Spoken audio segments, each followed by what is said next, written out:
예, 정치부 김미선 기자와 함께 이 문제에 대해서 좀 더 자세히 알아보도록 하겠습니다. 자, 김 기자. 네.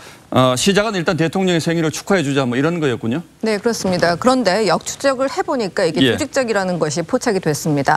어제 새벽 2시를 전후해서 대통령의 생일 이벤트를 해주자는 글이 한 대형 커뮤니티에 올라왔습니다. 이런 내용입니다.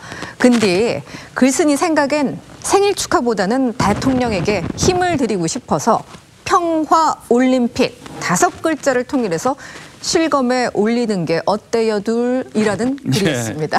예, 뭐 어쨌든 오늘 새벽부터 이제 검색어 1위에 이 평화올림픽이라는 게 오르기 시작했다고 하는데, 자, 이렇게 하기 위해서 보통 어떤 뭐 과정 같은 게 있습니까? 일단 이 글이 올리면요, 지지자들이 제안을 열심히 공유를 하면서 급속도로 확산을 시킵니다. 이 과정에서 구체적인 지침이 등장을 합니다. 총공, 그러니까 총력으로 공세를 벌이는 시간까지 공지가 됩니다. 짝수 시간인 아침 10시, 그리고 12시, 2시, 4시, 6시까지 평화올림픽을 검색하자면서 독려를 합니다. 자, 그렇다면 이 평화올림픽에 대응해서 평양올림픽이 검색어 순위 경쟁을 벌인 것도 같은 과정이 있었던 걸로 보는 겁니까? 유사합니다. 그래프 보시겠습니다. 문 대통령의 지지층은 지난 자정부터 평화올림픽을 검색하기 시작했습니다. 자, 그러자 2시간 뒤부터 오히려 평양올림픽이 검색이 급증하는 걸 확인할 수 있죠. 이른바 맞불 작전을 벌인 겁니다. 일베라든가 속칭 야겔이라고 하는 게시판에서 평양올림픽이라는 검색어를 지정해서 확산시켰고, 새벽 4시에는 평양이 첫 1위를 하게 됩니다.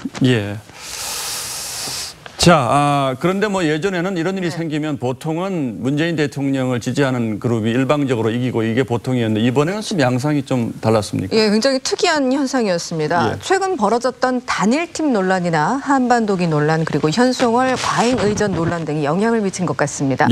정리를 하자면 최근 2030이 과거 문 대통령 지지자였고 그들이 중심이 됐었지만 평양 올림픽을 검색하는 쪽으로 방향을 바꿨다고도 볼 수 있는 겁니다. 그래서 이렇게 막상막하의 이른바 전쟁이 하루 종일 가능했던 것으로 보입니다.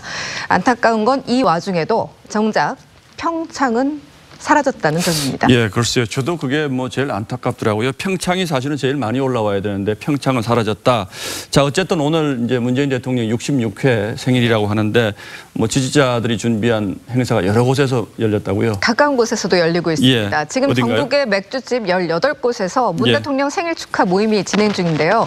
자, 영상을 찍어왔습니다. 장소는 회원들끼리만 공유돼서 약간 비필에 붙여졌는데, 문 대통령 지지자들 30여 명이 서울 시내에서 모여가지고 함께하는 모습을 볼 수 있었습니다. 다른 지지자들은 뉴욕 타임스퀘어 한 광고판에 생일 축하 광고를 내기도 했고요. 더불어민주당과 소속 의원들에게 문 대통령의 66세 생일을 의미하는 6,600원 후원금이 쏟아지기도 했습니다. 문 대통령은 오늘 보육원을 방문했다가 생일 케이크를 받기도 했고요.